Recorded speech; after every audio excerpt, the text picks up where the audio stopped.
روایت ہے کہ جب حضرت سیدنا آدم علیہ السلام کا خمیر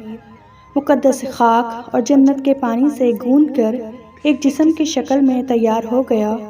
اور سیدنا آدم علیہ السلام کی پیشانی کو نور مصطفیٰ صلی اللہ علیہ وآلہ وسلم سے سجا دیا گیا،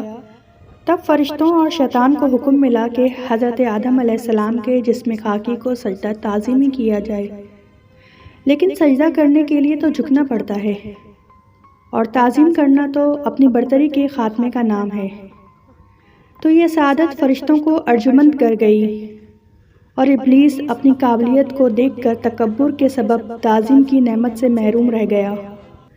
شیطان یہ سمجھ ہی نہیں پایا کہ حکم تو ادب پر بھی فوقیت رکھنے والا عمل ہے، اور یہی سبق تو وہ ملائکہ کو 1000 بار پڑھا چکا تھا۔ شیطان کے اس حکم عدولی کی بنا پر اللہ تعالیٰ نے شیطان کو جنت سے نکل جانے کا حکم ارشاد فرما دیا۔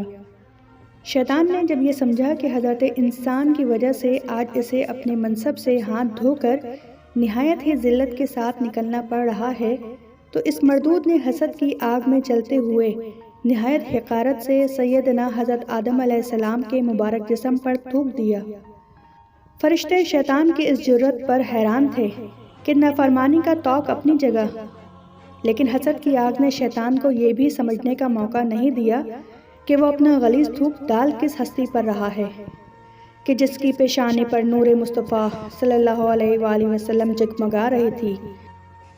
فرشتوں نے اپنی معصوم زبان سے دریافت کیا، اے ہمارے پروردگار،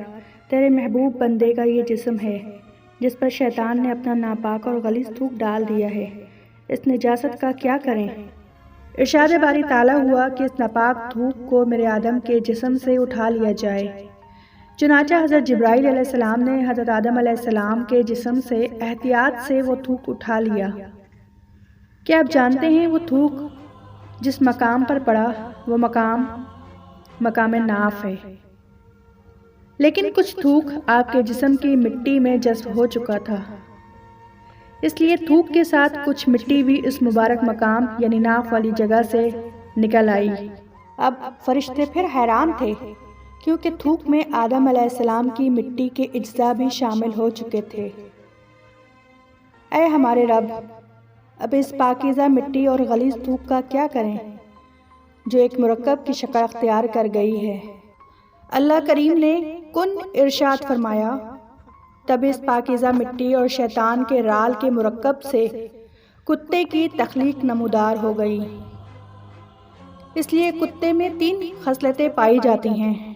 یہ کتا آدمی سے مانوس اس لیے ہے کہ مٹی حضرت آدم علیہ السلام کی ہے، اور پلید اس لیے ہے کہ تھوک شیطان کی ہے، اور راتوں کو جاگتا اس لیے ہے کہ ہاتھ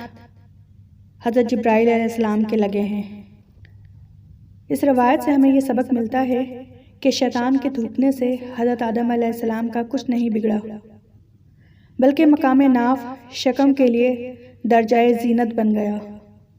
اسی طرح اللہ والوں کی بارگاہ میں گستاخی کرنے سے ان اللہ والوں کا کچھ نہیں بگڑتا، بلکہ ان کی شان اور بھی چمکتی ہے،